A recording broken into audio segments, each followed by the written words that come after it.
This is Morgan Freeman. Big Dave is not allowed to talk Josh Giddey's contract today, so I will be sitting in for him. On today's show, the qualifying offer for Josh Giddey. Cam Thomas signed one as well. Will the Will Gottlieb is here.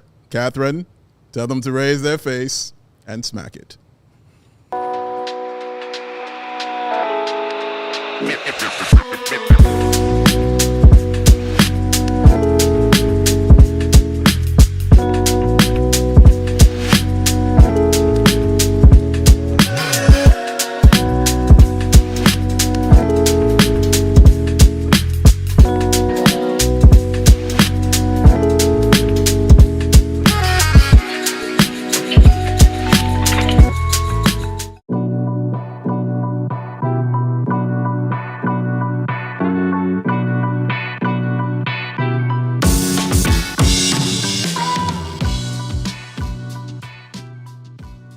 CHGO Bulls now in your face, in your eye holes, and in your ears as well. What up? Big Dave, CHGO Bulls. You can follow me at BAWL. What's that spell? Bam! Sports. This man over here is Will the Will Gottlieb. You can follow him at Will_Gottlieb. On the ones and twos per usual is the wonderful Katie Duffy. Make sure you're hitting the like button. Make sure you're dropping stuff in the comments because we got a lot to get into. Shout out to my man Nick, who gave us $250 to the Big Brothers and Big Sisters of America, as long as I did not talk about Josh getting his contract. And I said I wouldn't unless there was some news. And guess what? There was some news. But because of that, I will be donating to the Big Brothers and Big Sisters of America, sir. I won't let you take that alone. So I will be doing that. You can do that as well, ladies and gentlemen. Donate, donate, donate. You can donate today while we're doing this show. You go right to the bottom of that screen. You will see the place where you can do that at. Click that, donate it, or go to bbbs.org/allcity. That's bbbs.org/allcity. Find out how you can become a big brother or a big sister and affect a child's life in the most wonderful way and affect your own life in a very, very wonderful, wonderful way. Thank y'all for being here. Hey, Julia. What up, Fish, Travis, Maddie Legend, my guy, Joey, of course. Go. How are you? I'm good. I would like to ask you a question. Okay. I would like to give you an I have answer. A statement first, and then I would like to ask you a question. Come on with it. I mean, are we just going to gloss over and not acknowledge the fact that you just did an incredible Morgan Freeman impression? We've been sitting here for like an hour, and no mention of that whatsoever. All of a sudden, show starts, and he's in character. It's kind of how my brain works. That was incredible. I don't Were know you what planning I'm to doing. do that? No, I don't know what I'm doing. It just happened. Like, yeah, when we started talking about Gary Cooper and stuff, and I started singing the song, Cooper. And then I started singing in the Morgan Freeman thing, and I said, "Oh man, I should do Morgan Freeman." And then Katie said, "Go," and that was unreal. And then she dropped her head and shook her head like, "Oh, Dad," and did it again, and yeah, but yeah, man, I'm silly. That was a special moment on CHGO Bulls. And fortunately will not be the last, but go ahead. That was a statement. Here's the question. The reason why you agreed not to talk about Josh Giddey's, or you made that comment, is because you agreed not to talk about Josh Giddey's contract situation on today's show. Obviously, there's a lot of news around that today coming from Bobby Marks, which we are going to thoroughly examine with a fine-tooth comb. And so that won't be possible today. Are you prepared and willing to make that same offer for tomorrow's show? That you will not talk about Josh Giddey. We do have a special guest. Yes. That conversation could lead us anywhere. Yeah. Maybe you abstain from that portion of the conversation. Are you willing to make that to make up for your failed promise? You made a lot of good promises, but that was a failed promise. Yes, I absolutely am. I absolutely am willing to do that again on Friday. I like being a man of my word. I don't like breaking my word. It hurts my stomach. But you did. But I put the caveat in there. You did. Yeah, I put that in there because I was like, bro, we got a show to do. I can't. If it's news, I got to talk it. Yeah. So I put the caveat in there. But we got some other topics. Just want to be fair with our special. We guest. will. But this is a big one that we're going to get into. So we're going to talk about other stuff with our guests tomorrow. You're going to enjoy it. It's going to be a really, really fun show. But today, as Goat mentioned, man, there's been some Josh Giddey news, and it came from Bobby Marks, courtesy of the NBA on ESPN podcast.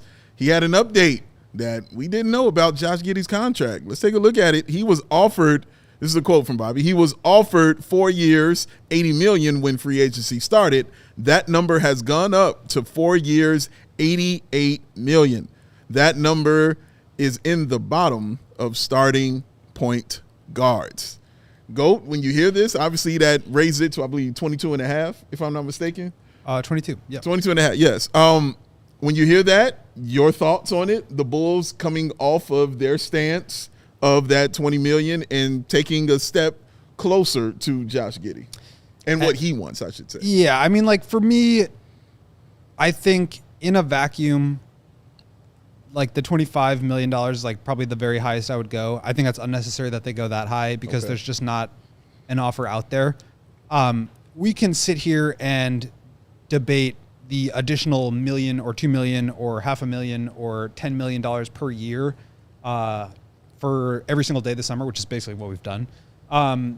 And nothing really comes of that. What I find interesting with all this is that the Bulls have come up from their number. They had a line in the sand at 4 years and 80. This is according to a video that Bobby did for ESPN today. Came out this morning before the Cam Thomas news, which we'll talk about. And he actually called that basically right before it happened. Yes, he did.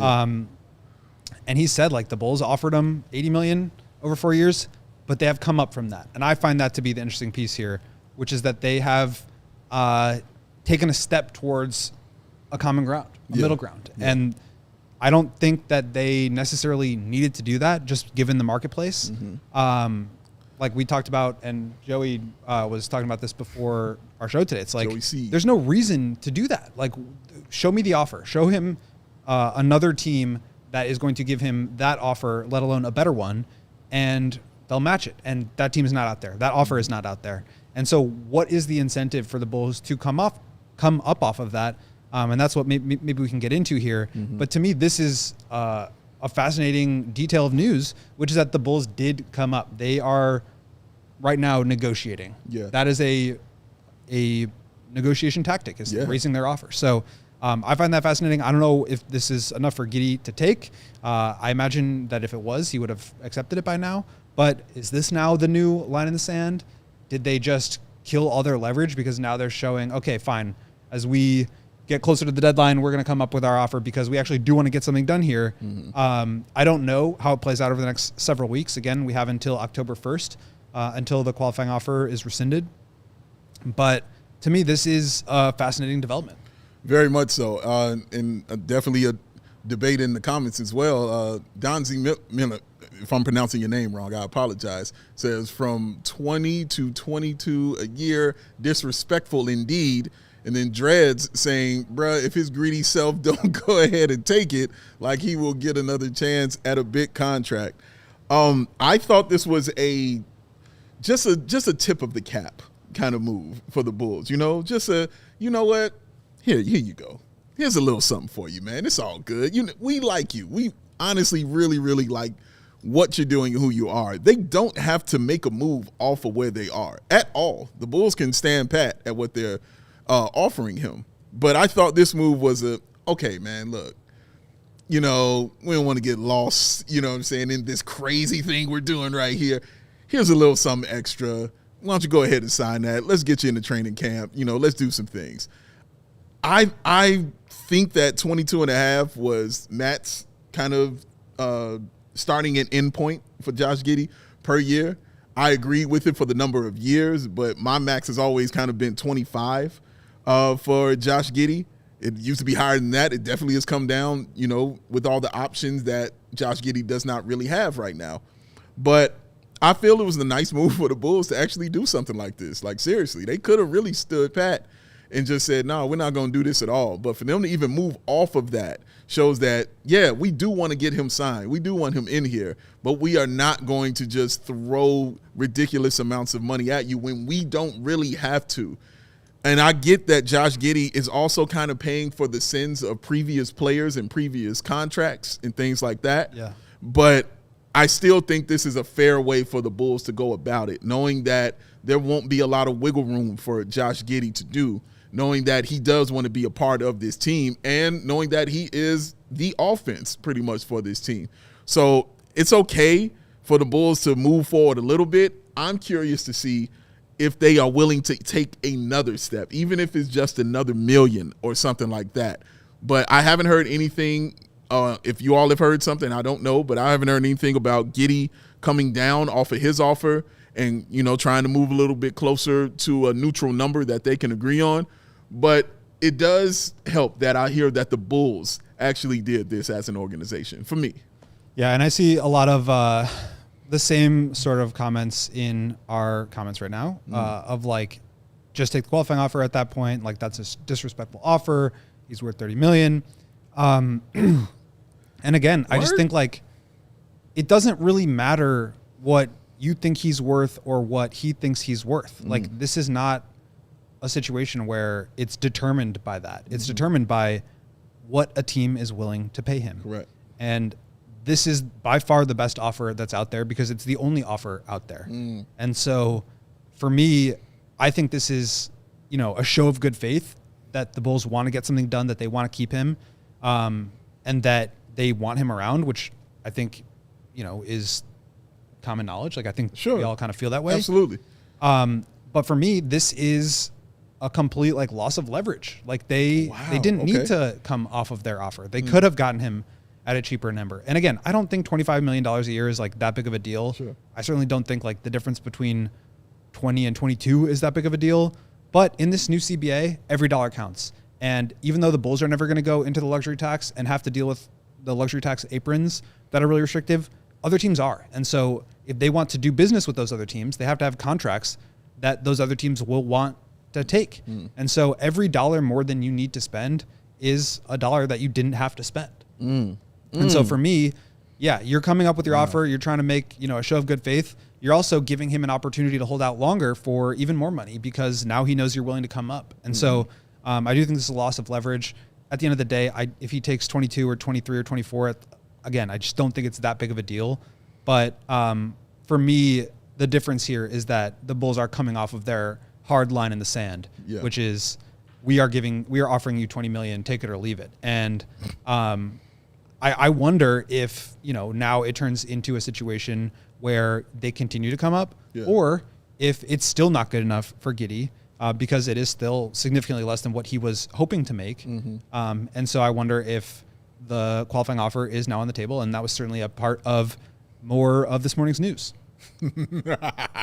Yes, we will get into that a little later. But that's interesting to hear you say that they've lost leverage on this by coming off of it. I don't look at it in that same kind of vein. I'm not saying you're wrong. Yeah. I just don't look at it in that same kind of vein. I look at it in the sense of, okay, man, we do want to do right by you in some kind of way. We don't want to strictly just be cold about this. And like you said, a couple million is not going to make a huge difference in this kind of situation. So I think they want to, just give them a little bit and say, okay, bro, we do value you. We want to show that we value you in some kind of way. We've got some kind of heart here with this. It's still business. We understand that. But we want to show you that we got a little something because we want you here. We don't want you to think that we don't want you here while we're playing this game of cat and mouse pretty much. But at the same point, like the Bulls' show of value in Josh is the fact that they've given him a 4-year, $80 million offer when nobody else would. So to me, that's true. That's the show of we want you here. And again, I will point out that I think a 4-year deal, like they should be going for a 5-year deal. They should be trying to maximize value in every possible way. If they're going to come up on their number, they should get a longer term deal. They should lock him down for longer because I think that's where the value is. The further out you go, especially if it's a flat or descending deal, the more value you have on the out years, the more valuable that contract is to you as a team, whether you keep the guy and want to build around him or you want to trade him. That's why the Jalen Suggs contract is probably why he got $30 million a year is because he's willing to take a descending deal that helps the Magic be able to build around him and add pieces like Desmond Bane longer term. So for me, 4 years is better than 3. I would prefer 5. Or frankly, like I think they should be willing to let him take the qualifying offer because even though it probably removes the potential for you to get a value deal long term, at least you know what you're paying for. And so I think that's another situation we'll get more into on the other side of the break. Yeah, absolutely. When we come back, we will get all into Josh Giddey. Yeah. Oh, I'm going to be all up in y'all if that happens. Come on back. Let's talk about it. CHGO Bulls. Hit the like button. I'm trying to save y'all. I'm trying. Whatever the sport, the app to bet is Circa Sports Illinois. Circa Sports, it's sports betting the way it should be. Circa Sports Illinois has high betting limits, low holds, and exceptional customer service. No AI chatbots to drive Matt Peck off the face of the planet. You can bet on all your favorite teams, and that starts with the Chicago Bears next Monday night. This Monday night? Bears. This Monday night. This coming Monday. This Monday night. Chicago Bears. Bet on them. Every game this season, they've got the spreads, props, futures, live lines, and everything else that you could possibly want. Circa Sports has it all. You can fund and bet like a pro from anywhere, anytime in Illinois. Are we putting Bears Super Bowl futures down? Sure. Sure. We can do that, and so can you at Circa Sports. You can download your new bookie today at circasports.com. Must be 21 or older. Gambling problem? Call 1-800-GAMBLER. You know, when you're sitting there watching that Bears game, you're going to get thirsty. And you're going to say, you know what? I need to punch myself in the dang on thirst. Well, there's only one way to do that, and that's with RC Cola. Look at it right there, ladies and gentlemen. They don't have to change anything. Look how amazing that logo is. Look at that color blue. Look how it flows. This is RC Cola. This is delicious. This is Chicago. If you're going to get some pizza, I don't care if it's deep dish. I don't care if it's tavern style. I don't care if it's just a slice. When you get some RC with that, oh, your day is about to be 100% better. It's the original cola that will not fold under pressure. It is the same bold, crisp flavor that it has always been. Punch yourself right in the thirst if that's what you need to do. And do yourself a favor. Grab some RC at your local store. Stock up for all your end-of-summer parties, back-to-school celebrations, or just watching a game. Bears. RC is the move for whatever you're doing because it's RC Cola, the official drink of Chicago. Back with us, CHGO Bulls. Big Dave, Will Gottlieb, Katie on the controls. Continue to drop your comments in the comment section, and please hit the like button. I'm trying to save you. Hit the like button. You don't want Katie coming after y'all. You don't want that. There was some news, though, from our guy, Shams Charania, sir. This morning, he dropped one on there. We want to call it a Shams bomb or just a mini one?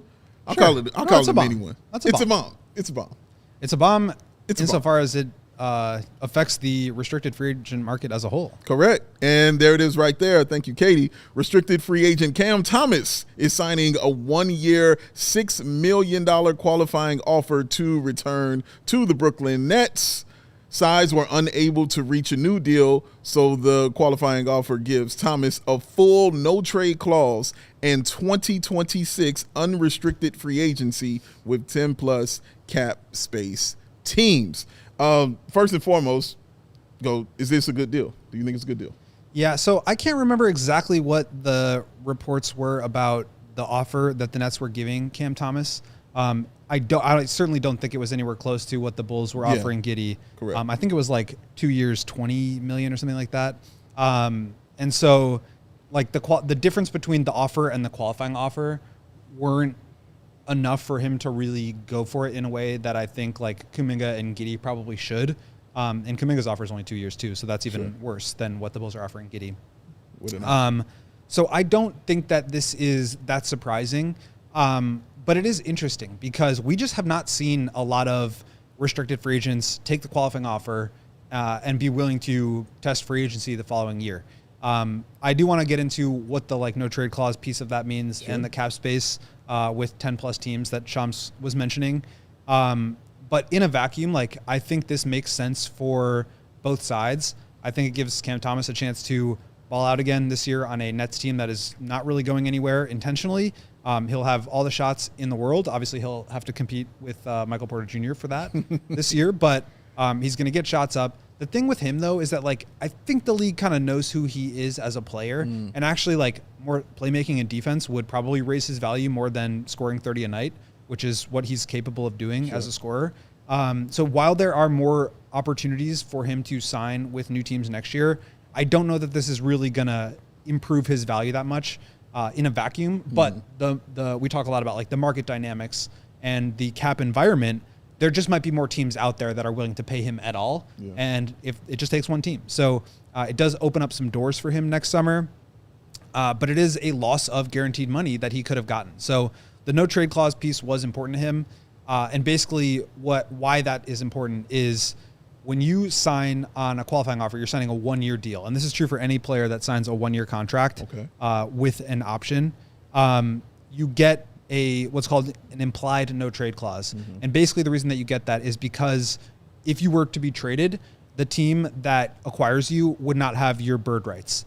And we've talked about this a little bit with regards to Kobe and Io, but basically bird rights allow you to exceed the salary cap to retain your own players. It's a way for the league to allow teams to reinvest in the players that they've drafted or traded for, which is a good thing. But if you've only played for a team for 1 or 2 years, you either have non-bird rights, which allows you to sign for a very small percentage of your previous deal. And then there's non-bird rights, and then there's what's the other one? I'm forgetting right now. But basically early bird rights. He can only sign for 120% of his previous deal. And that means that it's not as advantageous for him. And so he's allowed to then block trades because the team could just sign him and then trade him to another team, and then that team couldn't really retain him. So that's why he gets the no trade clause. He has some say in where he ends up. And the reason why he wants say is because he would want to go to a team that has cap space in order to retain him. So I do think that's interesting. It is a piece of the puzzle and maybe a value add for the players that want to take the qualifying offer, is that they would get a little bit more control. But ultimately, he's going to have a prove it year, bet on himself year, where he's going to go out and have to play at a certain level and earn a contract from one of these teams that is going to have cap space next season.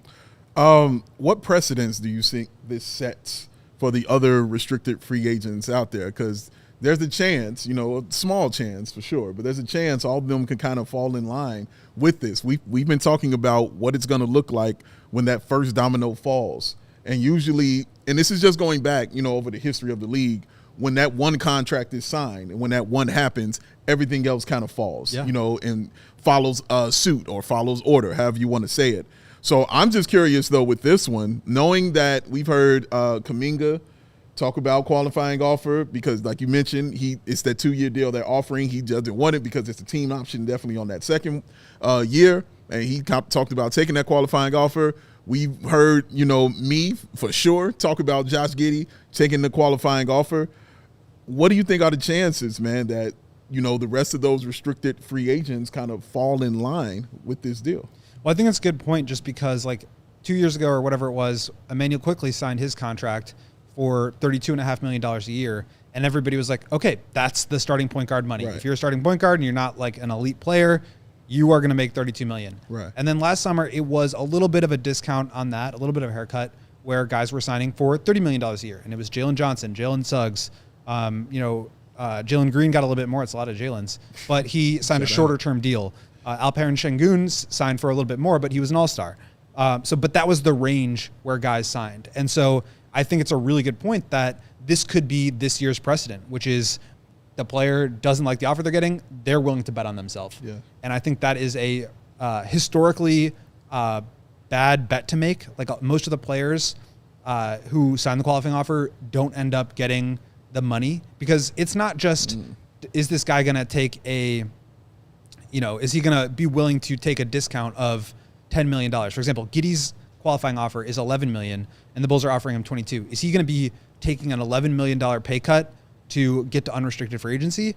That's one way to think about it. The other way is he's going to be sacrificing the $11 million this year plus the 22 in each of the next 3 seasons. So, you're sacrificing basically $77 million by taking the qualifying offer. It's not just the 11 that you get next year. And you can make up for that by signing a long-term deal next summer, and that's the bet that he's making.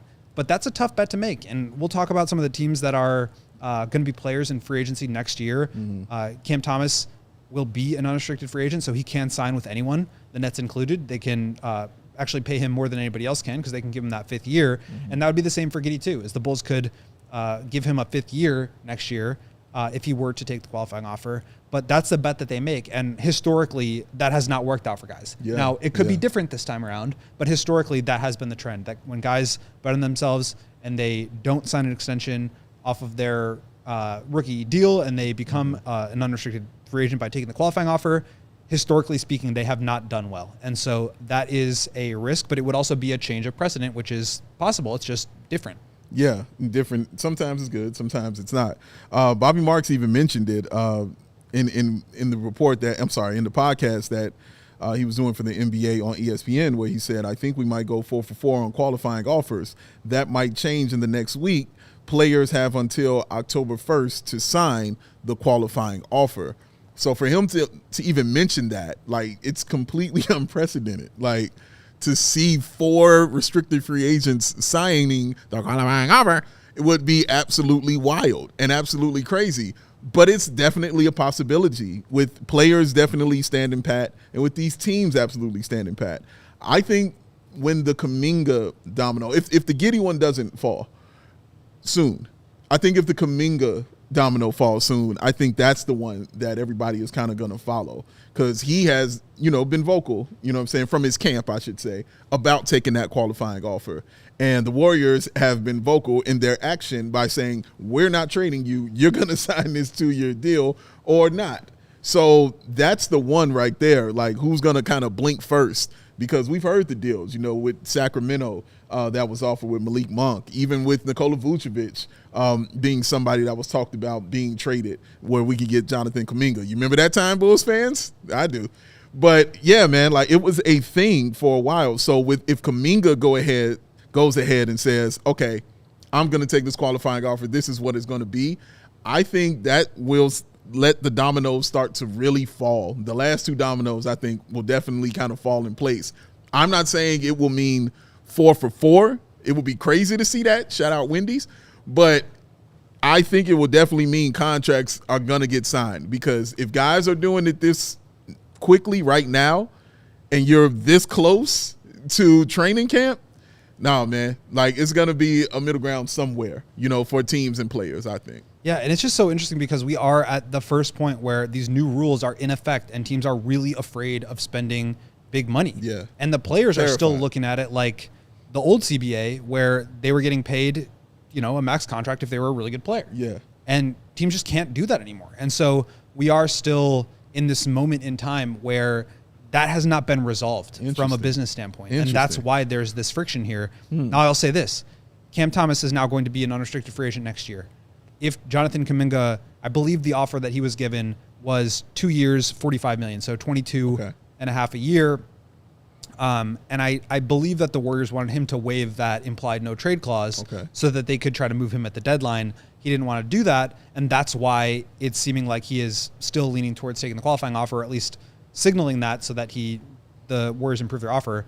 But their situation is tricky because they've got Melton and Horford that they're going to sign. That's the most that they can possibly give him. Yeah. Of course, they could give him more years. Sure. But let's say he takes the qualifying offer. Well, now you've got more competition in that marketplace. Yes. So it's not just that there's 10 teams, but now there's more good players. The same thing applies for Kobe and Ayo, who are going to be free agents next year, unless they can come to an extension. Now there's more competition for them to get that contract. There's not just only one guy available and all the teams are going to be going for him.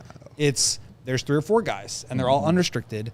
And so now, there's money to go around, but there's more competition for the players in terms of what they're going to be able to sign for. So maybe that's a data point that would suggest Giddey would not want to be an unrestricted free agent next year, because there's fewer teams that could be interested in him.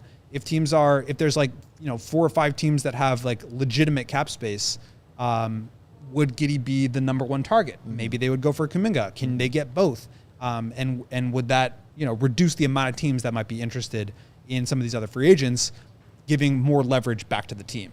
Wow, that's an amazing point. I definitely didn't think of that, but more options is better for the team and not for the player in these situations, man. So, we got a lot to get into, man. This is getting interesting, getting spicy.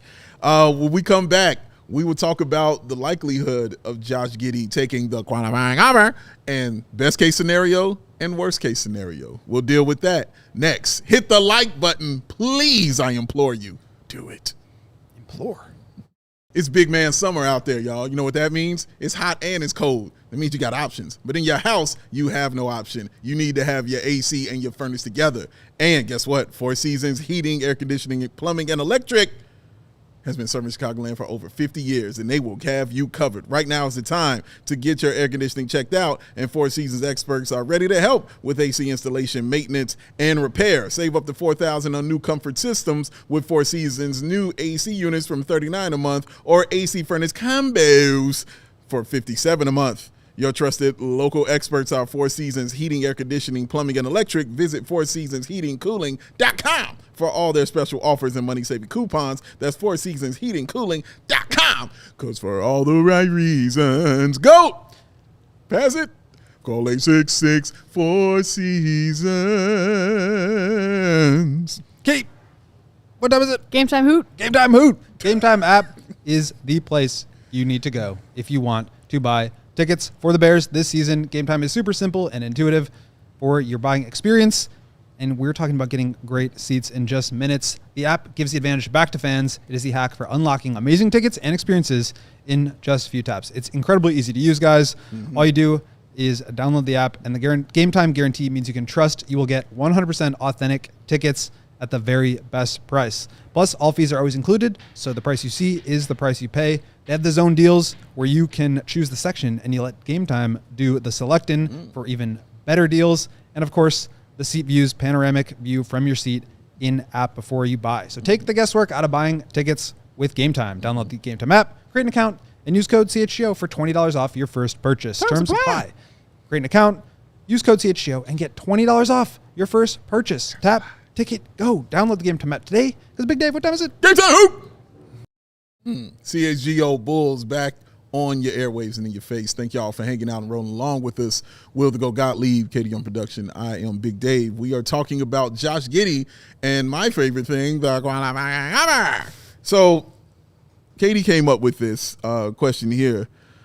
Looking at it from both sides, if Josh Giddey does make my year and sign the qualifying offer, and again, can I ask fun times ahead for all of that. You finish, please. Do you want him to sign the qualifying offer because you want him on a one-year deal, or because you want to be right? Yes. Both, obviously. Yeah. Just check. And it's more so not even. I didn't care about. I don't care about being right, but the people, yelling. I don't. I really typically don't. I agree. I typically do but not in care this about situation, I think you do because. But I think I'm saying the people. That's what I was about to say. Exactly, the people exactly. when they did all of that, and then this came back, and I'm like, oh, okay, I'm about to throw this in your face. Oh, you called me dumb for suggesting this? Yeah. And now it turns out it actually could possibly happen. Right.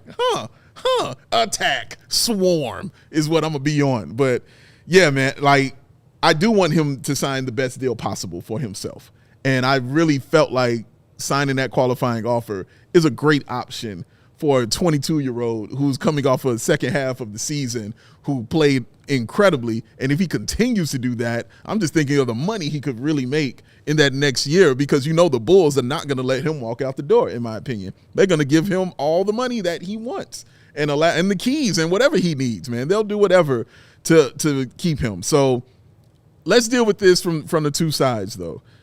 If Giddey balls out on the qualifying offer, say he signs it and he balls out, what are his options after that? Like, what happens after that for him and the Chicago Bulls?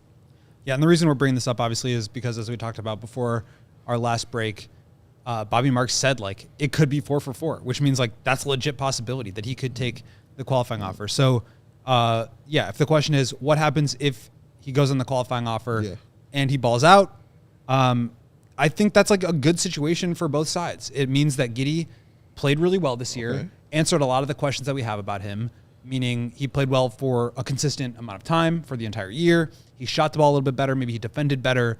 And he just played at a higher level and showed continued growth. I think if you're the Bulls at that point, you feel good about him being a long-term piece, and now you're able to pay him like that. They can still give him a 5-year deal. They could give him more than $30 million a year. I think his max would be somewhere around 42, if I recall correctly. And I'm sure they would be much more happy to pay him that number, knowing and feeling more confident in who he is as a player, because he's now proven it for not just 20 games to end this one season, but for an entire next season on top of that. I also think it would be really great if they got some information on him in the playoffs. We saw him obviously get benched in his last playoff series against the Dallas Mavericks in his final season with OKC. And then this year in the play-in, they put Bam Adebayo on him, and yeah, he had some good numbers, but like they picked on him every single time down the court. Tyler Hero got an easy basket going against him. And on the other end, he just was not able to be as productive, only had 4 assists. He rebounded well. That's always something that he does well. And he scored pretty well, but shot less than 50% from the field. So I think more information is a good thing, and that's part of the hesitation here. So if he balls out on the qualifying offer, all the power to him. He should be very pleased with that. Now he's earned this big contract that the Bulls can give him. Or he can explore his other options and get a bigger payday with another team. And after talking more about the qualifying offer situation, we'll get into some of those teams and who they could be. But for me, like, I tend to think that either they should give him a 5-year deal at the lowest possible number that they can, or he should take the qualifying offer because it's the most guaranteed money for him, or it's opportunity for him to prove it and the Bulls to get more information. So I think having the opportunity to get more information and then make decisions is good for both parties. Unfortunately, it means no guaranteed money for Giddey long-term, and that's the risk that he would be taking. And maybe that leads us into the second part of the question, which is... Well, hold on. Before you go there, there's a question, because there's another risk, I think, as well. And they're bringing it up in the chat. It's the risk of Giddey thinking about the negotiations that the Bulls just had and him not being happy with how those negotiations went and feeling the Bulls lowballed him and didn't want to meet him at the price that he wanted to give. If he balls out and does that hurt that? With the Chicago Bulls, does it hurt that negotiation when they're going into next year when they want to give him the big money? Like, because I could easily see, I'm not going to say Giddey, but I could see a player, taking, a little issue with that. Taking it personal. Taking it very personal. Shout out Gangstar. Taking it very personal. And him saying, you know what, forget what you guys are talking about. Let me go out here and let me go see these other teams because they can give me that same money that you're talking about. And at least I feel like they'll actually care about me and care about my well-being a little bit more. So that's also a risk that the Bulls are taking by taking this stance right here and him also signing that qualifying offer and doing his thing on it. Yeah, I think that's a really good point. I think I want to save that for when we talk about the other teams because to me, that's a big part of it. Like there is the personal dynamic and the player dynamic between player and team in this context, but you also have to consider it as a function of the rest of the league. And so, yes, there's going to be a potential that you disgruntle him, that he's frustrated, and that he's going to leave regardless. And maybe that's how it goes. But as we'll talk about, I just don't think that there is that much to worry about next summer based on what other money is going to be out there. Yes, there's going to be more teams with cap space than the 0 that there are right now. There's the Nets, but they've already shown that they're not interested in him. But I think that that's the business of basketball. And if he's not willing to accept that or doesn't understand that, then that's like his problem to me. And I it's a risk for the Bulls because you do want to keep him. But like I've been around him enough to know that he is a very self-aware player. He knows his flaws. Like that was the first thing he said was like, I know I'm not going to be Alex Caruso defensively. He knows that there are things that he needs to work on in his game. I think he can be frustrated by the situation while also understanding the situation that he's in. And that's part of the reason why he might take the qualifying offer to get into a situation where there's more money out there. But let's say still then teams don't come in with the offer. Can you really be mad at the Bulls? Like, I just don't see. That's true. I get it. He wanted more money and he felt like he was worth more money. And anytime you would feel that way from your employer, like it would frustrate you. But if there's no other opportunities out there, and I do think this is like a different situation than most jobs, given that like these guys are making millions of dollars and not, whatever normal people are making. That's true. I think like at a certain point, you have to look yourself in the mirror. I know he is good at doing that because he's talked about it before. And I think that like these guys will be able to put that stuff aside, even if he is frustrated, to get the best deal done possible. Just given who else is out there and what those other opportunities are going to be. Because it's easy to say, yeah, I'll bet on myself and go somewhere else. But then when you look at those situations in that context, maybe it's actually not better. Maybe the grass isn't greener. Interesting. Okay, let's go to the other side then. Let's go to the other side of the coin. If Giddey signs the qualifying offer, and I still talk all kinds of trash after he does, but let's say he does it and he does not have a good season. Let's say he plays more like we saw in the first half, which were, was some solid numbers, but it wasn't the incredible things that we saw from Josh Giddey in that second half. If it's more of the Josh Giddey that we saw get benched, if it's more the Josh Giddey that we saw, had struggles shooting the basketball, if it's even the play-in Josh Giddey where we saw when they just, put a real defender on him and kind of took him out the game and teams kind of target in, on him.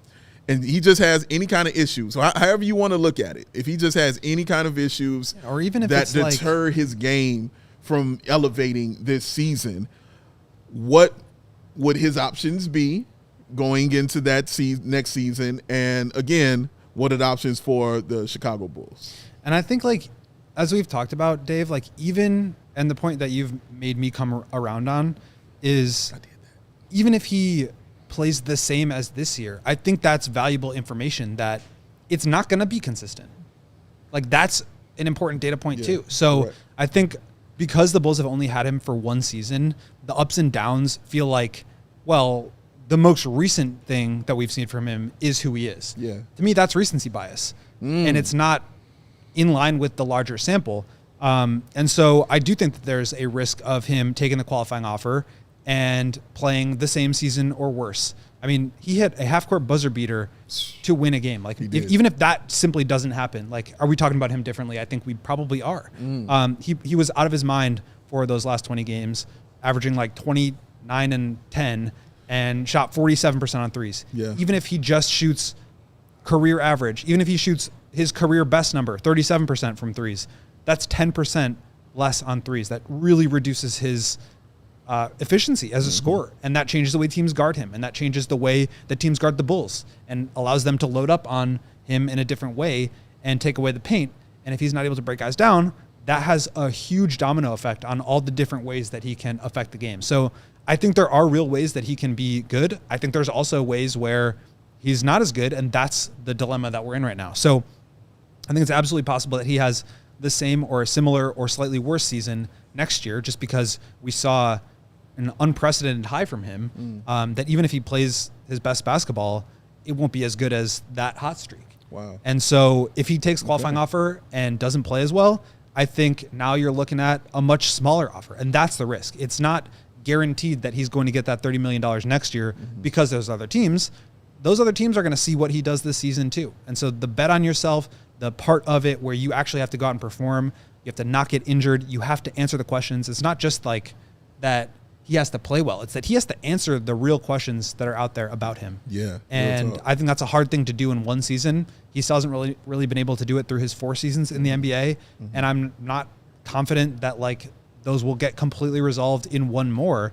And that's why the long-term guaranteed money is a real option, even if it's less to me than what he might want. And so, yeah, he could go through the season and then only have the qualifying offer, or only have, $14-15 million a year from other teams. And then how does he feel? And then is there justification in him getting disgruntled towards the Bulls? I probably don't think so. I think what will help him if he does decide, to hit the open market and he does have a bad year, will be the fact that teams will still kind of look at it and say, well, he's 23 years old. And I think his age will absolutely be key in that, more so than it would be with the Bulls, who are showing, who they are as far as, just waiting out, seeing who you are. We want to, know that you're this guy that we can build our team around. Whereas other teams who might not be watching 82 straight games of the Chicago Bulls might just look at the numbers that he's put up, might look at a couple of good games that he's had, might look at a couple bad games that he's had, and come to a conclusion that, well, he's 23. He still has an opportunity to grow. He still can get better. He wasn't this before the previous season, but now he can do this. So if Giddey adds to his game or does something different, even if the numbers kind of stay the same, I think that will help him. The fact that he's 23 years old, and by the time next year, I'm saying, and other teams, might take a, spin on his services. And again, I think for the Bulls, that's great. Do you lose out on the opportunity to get him on a value contract in that case, but you feel more confident in paying him more because you've seen him put it together. And that's the issue, is that they just don't know if he's put it together.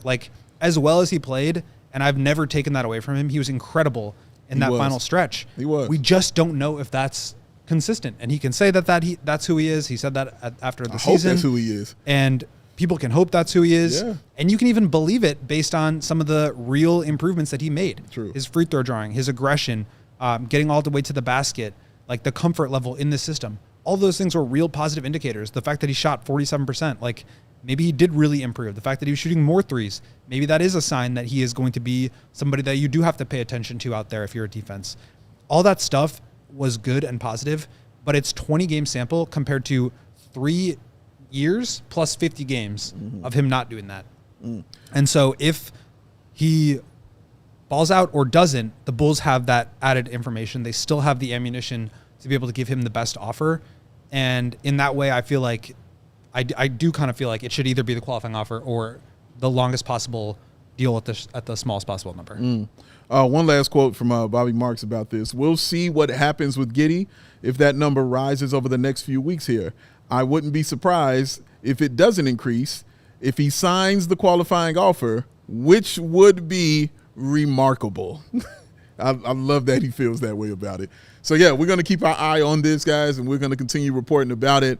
We'll see what happens over the next few weeks with Josh Giddey and his contract for the Bulls. But definitely something you wanted to get into, talking about next year and the teams that will have cap space, sir. Floor is yours. Yeah, so also from Bobby Marks in a separate article from a couple of days ago, he was answering some big questions about the rest of the league, and one of those was who's going to be a player in free agency next season. And I think like next season is going to be a little bit less exciting in terms of free agents than people thought about 6 months ago. A lot of that has to do with the fact that Luka's already signed. A lot of that has the fact of De'Aaron Fox already signing. LeBron could be potentially a free agent, and that would be certainly something. But I think it seems like people are now considering 2027 to be the bigger free agency class. And that is the story every single year. It's actually not going to be next year. It's going to be the year after. Okay. And that's why free agency is a really tough game to play because you don't know if guys are going to extend. You don't know if guys are going to get traded or ask out and then get moved to another team and extend immediately. I mean, Brandon Ingram is not like somebody that all of these teams are clamoring for in free agency, but like he was going to be a free agent this summer and the Pelicans weren't going to pay him and they couldn't really pay him because they're in a similar situation to the Bulls where they're like above the cap and below the tax and they don't want to go into the tax. So they traded him. He goes to the Raptors and immediately signs a 4-year deal. And so now he's not in free agency. I think that happens a lot. And that's why like the 2011 plan didn't really work out for the Bulls. And that's why the 2015 plan didn't really work out for the Bulls. And that's why it's like, it's always 2 years down the line. And that's just like the nature of the free agency game, which is getting diminished in value even more in this new CBA because of all these extensions. With all that being said, there are going to be more teams with cap space. I've seen a couple of different projections here. Bobby initially said that there were going to be 10. We can list them off here as I try to find it. The Nets, or actually Katie, I think you have a graphic, right? Yeah, Katie's got the graphic. Okay, great. This is perfect for the people viewing on YouTube where you should hit the like and subscribe. The Brooklyn Nets, the Charlotte Hornets, the Detroit Pistons, the LA Clippers, the LA Lakers, the Portland Trailblazers, Utah Jazz, Washington Wizards, and your Chicago Bulls. So those are the teams that are projected to have cap space. Now, having cap space is not the same thing as having max cap space or having enough cap space to make a big splash or multiple big splashes. I have seen a lot of different projections, but I was looking at Nate Duncan's cap sheet, and based on that, there's only 5 teams that are going to have like what I would call meaningful cap space. Okay. And the reason that is because a lot of these teams, you're not like accounting for the cap holds and retaining your own players. Okay. So for example, the Bulls are projected to have $88 million in cap space next year. That's the most in the entire league. Shout out. Which is crazy. They will not end up with $88 million because that would require them to waive the cap hold of Kobe, of Ayo, of Vooch, of Collins, of Herter, and of Javon Carter and Dalen Terry. Wow. It's probably not going to happen. They're going to probably keep Kobe and Ayo's cap holds. Kobe's is 24, Ayo's is 14. Okay. And so that reduces it by $34 million. All of a sudden, you go from 88 to 54. Still a lot of cap space. Would still be number 2 in the league, but it's certainly not the big number of 88, which is what this projects. And the reason that's important is because that's true for all these teams. So the Lakers have $52 million in projected cap space. That could change if LeBron signs another deal. Mm-hmm. They keep his cap hold, sign some players, and then retain LeBron. Mm-hmm. That goes way down. The other teams with 40 or more million, the Nets, the Bulls, obviously, the Lakers, who I just mentioned, the Jazz, and the Wizards. The rest of the teams are around like the mid-level exception, which is like 14 million or less. So those 9 teams have cap space. 5 of them, I would say, are real players in addition to the Bulls. And even that could change based on in-season trades, extensions, or just their decision of how they want to use that space. Okay. One of the teams, the Nets, had an opportunity to throw a big offer sheet at Josh Giddey this year and instead decided against it. They drafted a player whose closest comp by many draft analysts was Josh Giddey and Yegor Demon. Yes. So they have their version of him. They also traded for Michael Porter Jr., taking on an additional $20 million in cap space, and that kind of took them out of the running to be a restricted free agent player. The Bulls, as I mentioned, are going to probably have less than $88 million, but that's their probably max number of cap space. The Lakers are going to have plenty of space, but they have Luka. Like they're not going to bring in Josh Giddey. I cannot think of a worse fit because both of those guys need the ball too. Yeah. Exactly. Mm-hmm. Both those guys need the ball. Like both those guys are best with the ball, and both those guys are not great off the ball. Yes. And so it just doesn't make sense from a basketball fit. Correct. The 2 teams that I think could be potential players for Josh Giddey next year, if he takes the qualifying offer, if he becomes an unrestricted free agent, are the Utah Jazz and the Washington Wizards. The Jazz project $43 million. The Wizards project for $80 million in cap space. Okay. What do you think about those 2 as potential landing spots, Dave? In relation to the question that you asked before, which is if they kind of strong-arm Giddey into taking the qualifying offer and he gets disgruntled, he might leave for another team. If the Jazz and the Wizards are the only 2 real options out there, do you think that those are real options? Yeah, well, yeah, they're real options. Yes, they're options for sure. I don't think they're options he'll take. I think he'll remain in Chicago if those are the 2 real options for him. One, Washington, I don't know. I feel like Washington's kind of going another route with how they're building and how they're bringing it together. Remember, they got a top 2 pick on their team already. They just drafted my man Trey Johnson, who is a sniper, who I think that they'll be looking to kind of build around. And still having, you know what I'm saying, the certain players that they have on their team, guys are going to get their shots and guys are going to get their opportunity. Now, if Giddey goes there, he's going to get an opportunity. Like, he's going to get a chance to run that offense. Like, they don't really have anything there to stop that, for sure. But does he want to do it in Washington or does he want to do it in Chicago? And me personally, I think he would rather do it in Chicago if we're going to be doing it this kind of way. Especially the relationships I think that may have been established between himself and AK. I feel like they have a working relationship, even though it's business going on right now. I still think they have kind of a solid relationship, and it's just it'll be better here for him and for his, you know, just for his brand to do it here with the Chicago Bulls. Like, when he hit the half-court shot, it was an amazing shot, an incredible shot. The reason it truly went around the world is because he had Bulls right here. Like, that's Bulls, an international team. You know what I mean? Like, it's what it is. So that mattered a lot. You know what I'm saying? That he did that. And, of course, doing it against the Lakers and against LeBron James played into that. But doing it also with Chicago, for the Chicago Bulls, was definitely a thing. The Utah Jazz, I don't see that one. It's a real option for him, obviously. But I don't really see that one as much as I do with Washington. I'm also thinking about Danny Ainge when I say this. And I don't know if Danny Ainge would take that flyer on Josh Giddey just from the moves I watched him make and the players that he kind of wants to kind of build around. I just don't feel like Josh Giddey fits that archetype of player that he's kind of looking for. Like, he's got Lowry marketing and still wants to, you know, make a trade because he's trying to, you know, get into this draft and get a little better with that. So I think whoever they get into the draft and that's who they're going to kind of build around. And getting a guy like Josh Giddey, again, to get the best, this is my opinion, to get the very best out of Josh Giddey, he's got to be that guy you build around and run your offense through. So I think there's a conflict there with the Utah Jazz. So again, it brings you back to Chicago. And just looking at the two cities, I think it'd be better for him to do what he does here on a bigger stage in Chicago.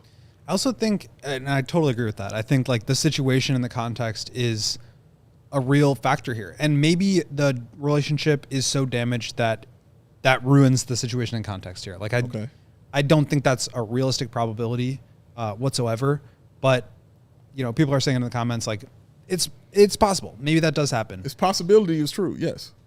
I think if I'm Giddey, what I want is the most possible money to get into the best situation possible. Yes. And so I think, like, 1,000%. if I can get $120 million from the Jazz or the Wizards versus $120 million from the Bulls, I'm probably taking the Bulls because it's a better market. Sure. There's a better chance to win. Like, for all of the mediocrity talk, like, the Wizards and the Jazz are further away from competing than the Bulls are. And so that situation I just think is better for him. And I don't know if it's so much better that he would take less money, but I do think if all things are equal, then he probably would prefer to be in Chicago. Like, he enjoyed being here from all accounts. And I think ultimately it's been made very clear that both sides want to get something done. It's just about what it ends up coming back to. And so, to circle it back to the original topic of the Bulls coming up on their offer from the beginning of the show, I think that's what makes it interesting, is that even if they let him get to unrestricted free agency as if he takes the qualifying offer, they can still offer him more down the line. And it goes to show that they ultimately do want to keep him, that they do want to get something done, that they do want to, preserve that relationship. And while it may not be like dollars and cents as much as he wants, the market is dictating that that's the best offer available to him now. And it actually might be the best offer to him available, even if he takes the qualifying offer, bets on himself, and balls out, just based on the context and the options that might be out there for him next year. Yeah.